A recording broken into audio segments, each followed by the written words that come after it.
श्रीमद् भगवद गीता यथारूप अध्याय 18 उपसंहार संन्यास की सिद्धि।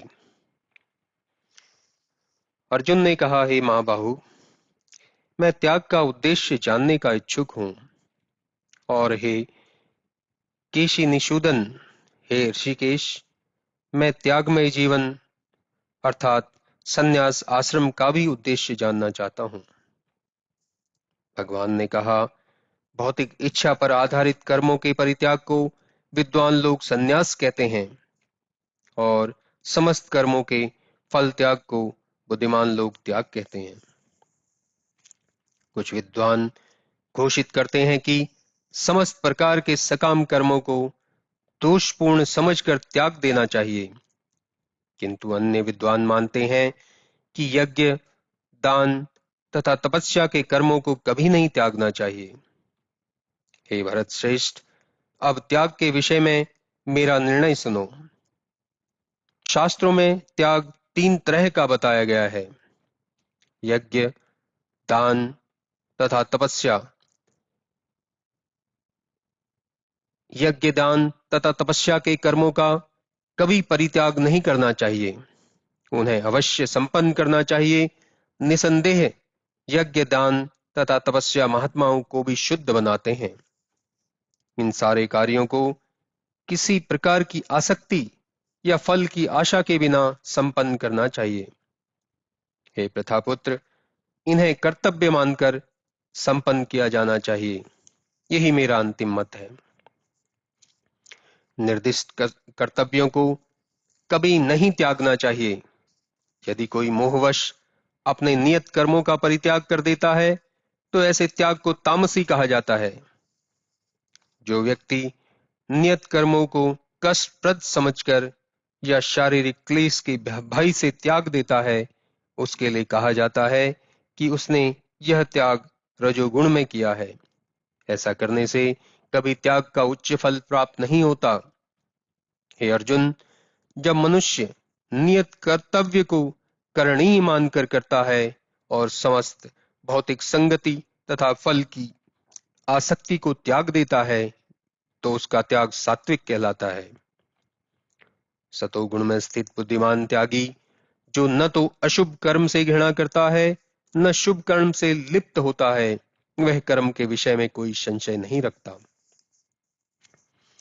निसंदेह किसी भी देहधारी प्राणी के लिए समस्त कर्मों का परित्याग कर पाना असंभव है, लेकिन जो कर्मफल का परित्याग करता है वह वास्तव में त्यागी कहलाता है। जो त्यागी नहीं है उसके लिए इच्छित, अनिच्छित तथा मिश्रित, ये 3 प्रकार के कर्मफल मृत्यु के बाद मिलते हैं। लेकिन जो सन्यासी है उन्हें ऐसे फल का सुख दुख नहीं भोगना पड़ता। हे महाबाहु अर्जुन, वेदांत के अनुसार समस्त कर्म की पूर्ति के लिए 5 कारण हैं। अब तुम इन्हें मुझसे सुनो। कर्म का स्थान शरीर, कर्ता, विभिन्न इंद्रियां, अनेक प्रकार की चेष्टाएं तथा परमात्मा, ये 5 कर्म के कारण हैं। मनुष्य अपने शरीर, मन या वाणी से जो भी उचित या अनुचित कर्म करता है वह इन 5 कारणों के फलस्वरूप होता है।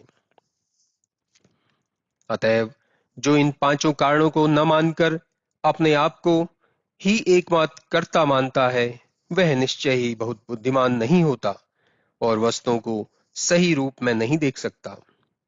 जो मिथ्या अहंकार से प्रेरित नहीं है, जिसकी बुद्धि बंधी नहीं है, वह इस संसार में मनुष्यों को मारता हुआ भी नहीं मरता, न ही वह अपने कर्मों से बंधा होता है।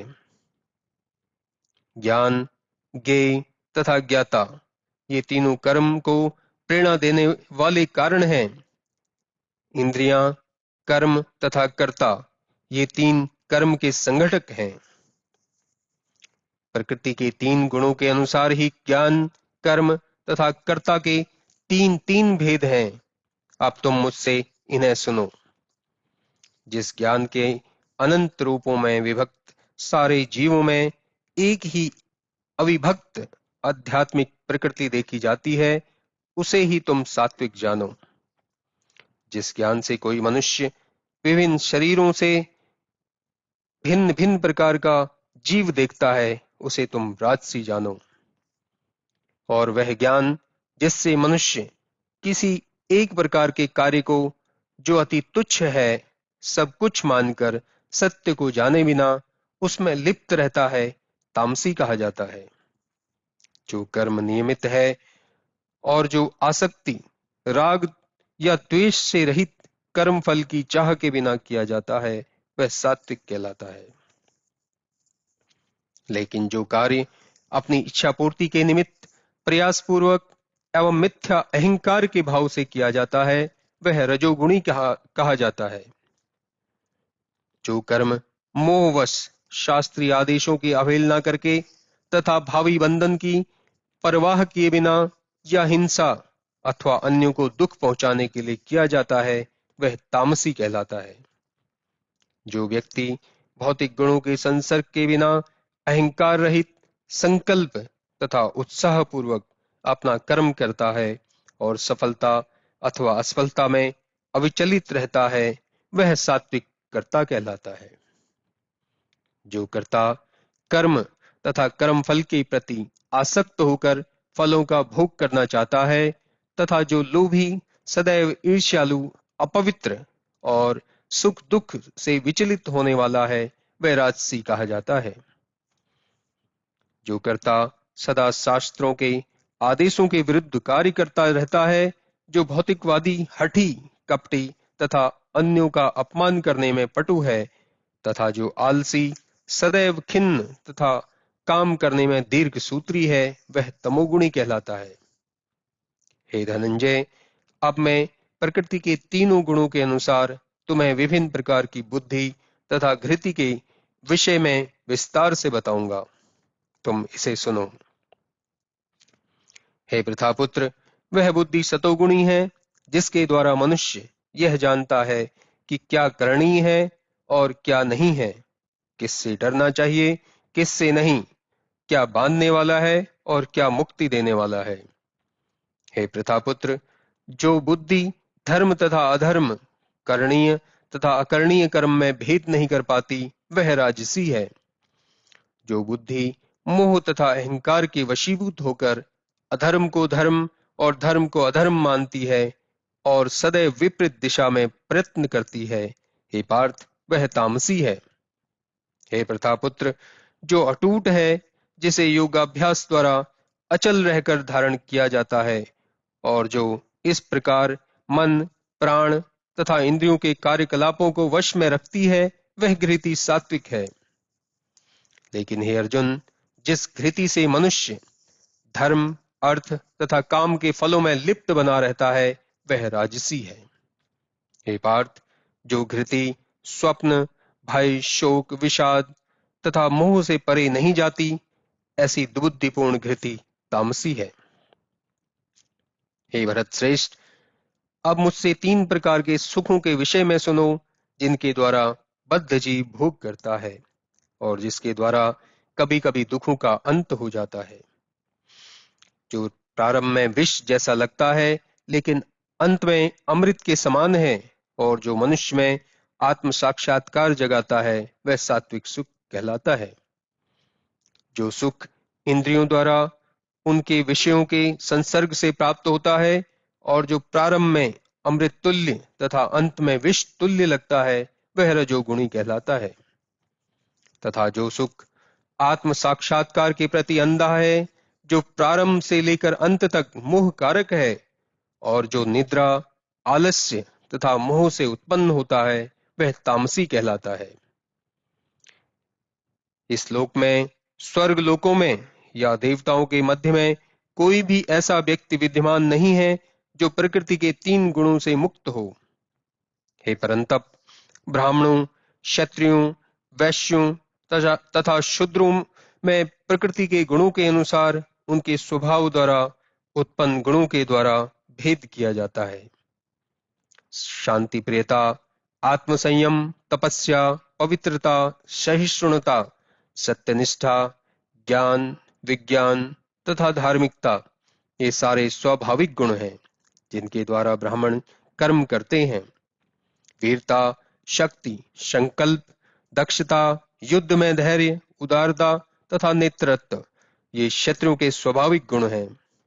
कृषि करना, गौरक्षा तथा व्यापार वैश्यों के स्वाभाविक कर्म हैं और शूद्रों का कर्म श्रम तथा अन्यों की सेवा करना है। अपने अपने कर्म के गुणों का पालन करते हुए प्रत्येक व्यक्ति सिद्ध हो सकता है। अब तुम मुझसे सुनो कि यह किस प्रकार किया जा सकता है। जो सभी प्राणियों का उद्गम है और सर्वव्यापी है, उस भगवान की उपासना करके मनुष्य अपना कर्म करते हुए पूर्णता प्राप्त कर सकता है। अपने वृत्तिपरक कार्य को करना, चाहे वह कितना ही त्रुटिपूर्ण ढंग से क्यों न किया जाए, अन्य किसी के कार्य को स्वीकार करने तथा अच्छे प्रकार करने की अपेक्षा अधिक श्रेष्ठ है। अपने स्वभाव के अनुसार निर्दिष्ट कर्म कभी भी पाप से प्रभावित नहीं होते। प्रत्येक प्रयास किसी न किसी दोष से आवृत होता है, जिस प्रकार अग्नि धुएं से आवृत रहती है। अतएव हे कुंती पुत्र, मनुष्य को चाहिए कि स्वभाव से उत्पन्न कर्म को, भले ही वह दोषपूर्ण क्यों न हो, कभी त्यागे नहीं। जो आत्म संयमी तथा अनासक्त है एवं जो समस्त भौतिक भोगों की परवाह नहीं करता, वह संन्यास के अभ्यास द्वारा कर्म फल से मुक्ति की सर्वोच्च सिद्ध अवस्था प्राप्त कर सकता है। हे कुंती पुत्र, जिस तरह इस सिद्धि को प्राप्त हुआ व्यक्ति परम सिद्धावस्था अर्थात ब्रह्मा को, जो सर्वोच्च ज्ञान की अवस्था है, प्राप्त करता है, उसका मैं संक्षेप में तुमसे वर्णन करूंगा, उसे तुम जानो। अपनी बुद्धि से शुद्ध होकर तथा धैर्यपूर्वक मन को वश में करते हुए इंद्रिय तृप्ति के विषयों का त्याग कर राग तथा द्वेष से मुक्त होकर जो व्यक्ति एकांत स्थान में वास करता है, जो थोड़ा खाता है, जो अपने शरीर, मन तथा वाणी को वश में रखता है, जो सदैव समाधि में रहता है तथा पूर्णतया विरक्त, मिथ्या अहंकार, मिथ्या शक्ति, मिथ्या गर्व, काम, क्रोध तथा भौतिक वस्तुओं के संग्रह से मुक्त है, जो मिथ्या स्वामित्व की भावना से रहित तथा शांत है, वह निश्चय ही आत्म साक्षात्कार के पद को प्राप्त होता है। इस प्रकार जो दिव्य पद पर स्थित है, वह तुरंत परम ब्रह्म का अनुभव करता है और पूर्णतः प्रसन्न हो जाता है। वह ना तो कभी शोक करता है, न किसी वस्तु की कामना करता है। वह प्रत्येक जीव पर समभाव रखता है। उस अवस्था में वह मेरी शुद्ध भक्ति को प्राप्त करता है।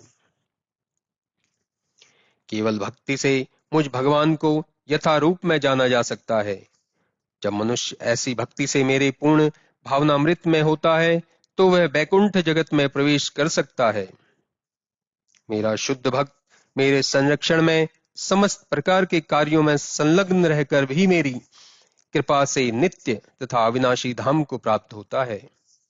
सारे कार्यों के लिए मुझ पर निर्भर रहो और मेरे संरक्षण में सदा कर्म करो।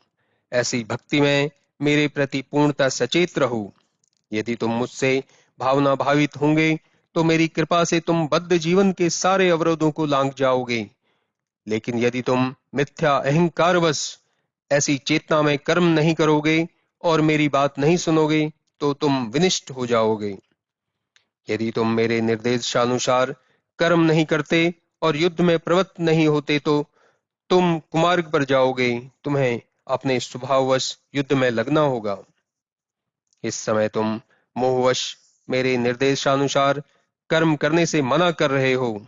लेकिन हे कुंती पुत्र, तुम अपने ही स्वभाव से उत्पन्न कर्म द्वारा बाध्य होकर वही सब करोगे।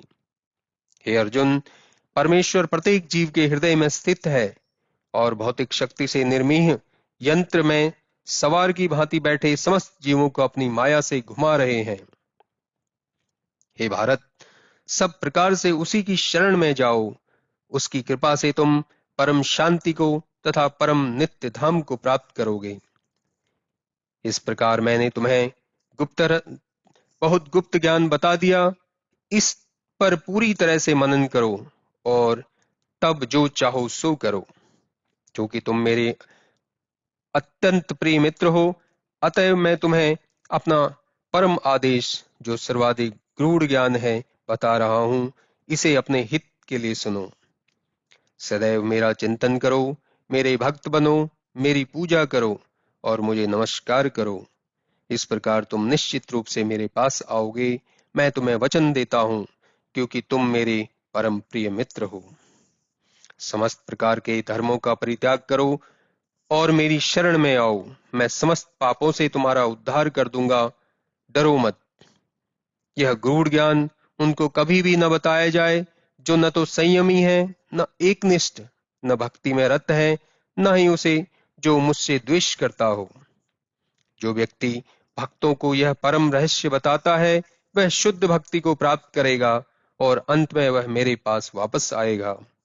इस संसार में उसकी अपेक्षा कोई अन्य सेवक न तो मुझे अधिक प्रिय है और न कभी होगा।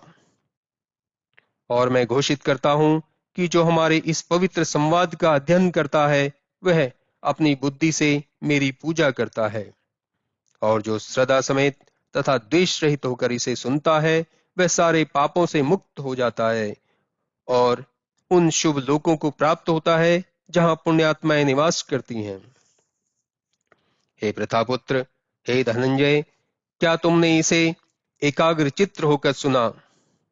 और क्या अब तुम्हारा अज्ञान तथा मोह दूर हो गया है?